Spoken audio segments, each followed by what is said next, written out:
Hello friends, निशा classroom में आप सबका स्वागत है। आज का हमारा टॉपिक है फ्रैक्शन। यहाँ पे मैंने फ्रैक्शन पहले से ही नोट डाउन कर रखे हैं। वन को 100%, 2 का 200%, 50% का मतलब होता है 1/2 और 1/3 का क्या होता है 33, 1/3%, 1/4 का क्या होता है 20%, 1/5 का क्या होता है 20%।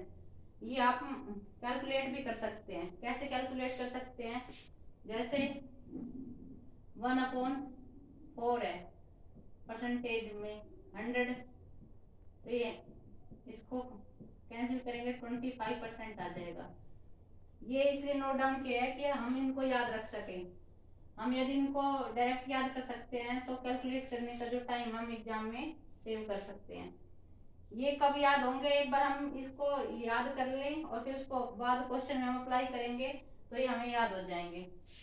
जैसे ही 1/8 का 12, 1/2%, 1/9 का, 1/10 का, सबका गिवन है। ये कुछ 2/5 कुछ मैंने अलग से लिखे जो एग्जाम में रिपीट होते हैं। इसके बाद कुछ क्वेश्चन है जो मैंने यहाँ पे नोट डाउन किया ये देखने के लिए कि इसका यूज क्या है। जैसे 25% है, 25% को हम क्या लिख सकते हैं? डायरेक्ट देखेंगे 1/4।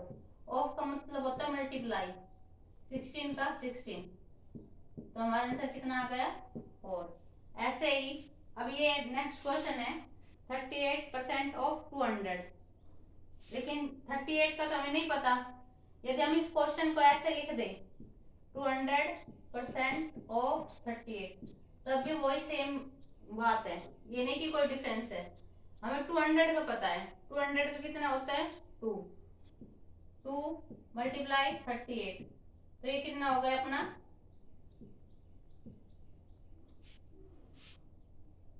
76।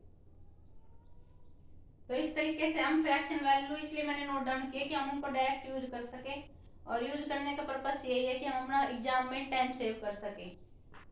अब और क्वेश्चन मैं आपको करा देती हूँ यहाँ पे फ्रैक्शन से रिलेटेड। ये मैं क्यों करा रही हूँ, इसका बेनिफिट यही है कि हम परसेंटेज करेंगे आगे या डीआई करेंगे, उनके लिए बेसिक है ये। डीआई तभी कवर कर सकते जब हमें बेसिक आता हो मैथ का। अब जैसे ये क्वेश्चन हो,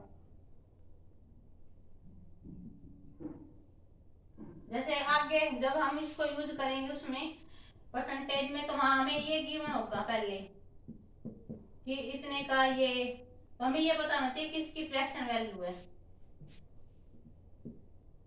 ये किसकी फ्रैक्शन वैल्यू है 38 की, 3/8 की, 3/8 इंटू 16, कैंसिल कर देंगे 6 आ गई। मेन बेनिफिट बस यही है कि हम इसको यहाँ से डायरेक्ट यूज कर ले।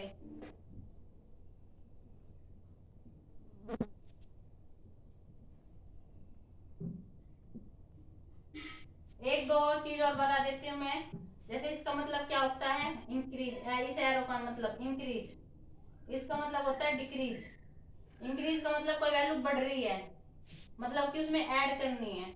इसका मतलब होता है डिक्रीज, डिक्रीज का मतलब होता है कोई चीज कम हो रही है, मतलब माइनस। और इंक्रीज का मतलब होता है कोई वैल्यू बढ़ रही है। आगे नेक्स्ट क्वेश्चन जब मैं कराऊंगी उसमें ये होगा कि 10% इंक्रीज हो रहा है या 10% डिक्रीज हो रहा है, तो उसी हिसाब से हम प्लस या माइनस क्वेश्चन को देखते हुए कवर करेंगे।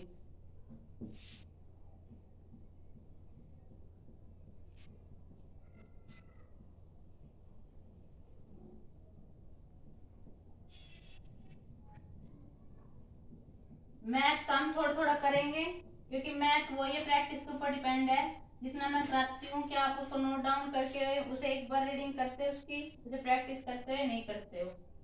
आज मैं यहाँ पे कंप्यूटर का कुछ बेसिक बता देती हूँ, कुछ शॉर्ट फॉर्म।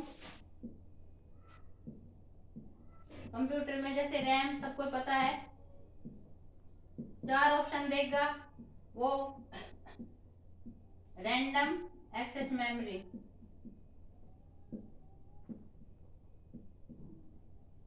सेकंड है रोम।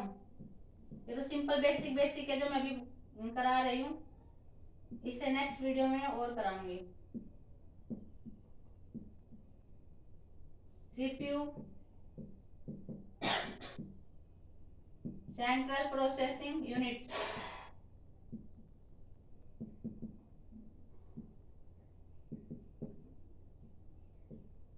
यूएसबी, यूएसबी की फुल फॉर्म है यूनिवर्सल सीरियल बस।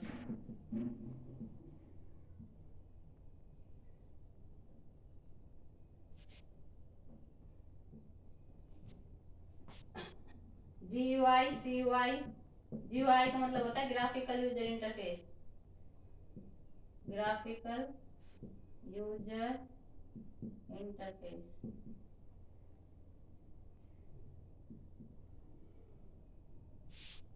सीयूआई का होता है कैरेक्टर यूजर इंटरफेस।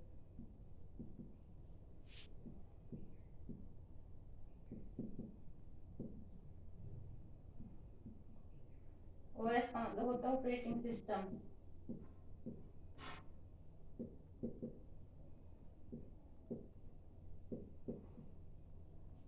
आईओ का मतलब होता है इनपुट आउटपुट, इनपुट आउटपुट। ये कुछ शॉर्ट फॉर्म है, शॉर्ट फॉर्म बहुत ज़्यादा है कंप्यूटर में, तो मैं उसकी पीडीएफ अपने टेलीग्राम चैनल पर शेयर कर दूंगी और उसका लिंक भी मैं आप सबको प्रोवाइड कर दूंगी। वहाँ से आप previous question paper UGC net के और जो लोग तैयारी कर रहे हैं यूजीसी नेट की वो वहाँ पे क्वेरी भी कर सकते हैं। वैसे जो मैं बेसिक यहाँ पे करा रही हूँ वो कॉमन सभी टेस्टों में आते हैं।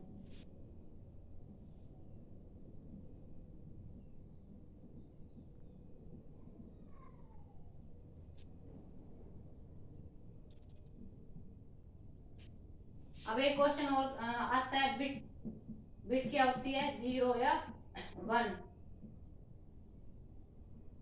और जो 1 बाइट होती है वो 8 बिट से मिलके बनती है। वैसे 1 bite equal to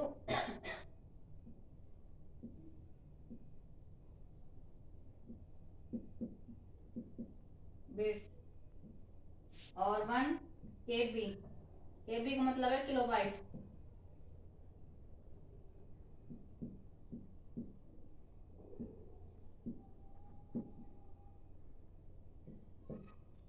one MB equal to 1 KB, kilobyte. MB का मतलब होता है मेगाबाइट, जीबी का मतलब होता है गीगाबाइट। यह आपको इसी सीक्वेंस में ध्यान रखना है क्योंकि एग्जामिनर हमसे सीक्वेंस ही पूछता है, किसी सीक्वेंस में लगाओ। ये यूजीसी नेट में ये क्वेश्चन 2-3 बार पूछा जा चुका है। टीबी का मतलब होता है टेराबाइट।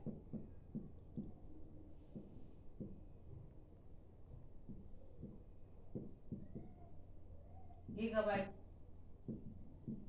क्वेश्चन कैसे देगा, क्वेश्चन देगा right in proper sequence, proper sequence वो देगा। पहले कौन सा आएगा, या सेंडिंग डिसेंडिंग भी कर सकता है, तो ऐसे देगा बाइट, मेगाबाइट, टेराबाइट, बिट्स। तो पहले कौन आएगा, पहले कौन आता है, बिट्स, फिर क्या आती है, बाइट्स, फिर मेगाबाइट, फिर टेराबाइट। बस हमें सीक्वेंस वो किस तरीके से एग्जामिनर घुमा के दे सकता है क्वेश्चन को, बस हमें ये नॉलेज होनी चाहिए। पहले बिट आती है, फिर बाइट आती है, फिर किलोबाइट आती है, फिर मेगा, फिर गीगा, टेराबाइट, ये सब ध्यान में रखना होगा। थैंक यू फ्रेंड्स, इस वीडियो में इतना ही, जल्दी मिलते हैं नेक्स्ट वीडियो में।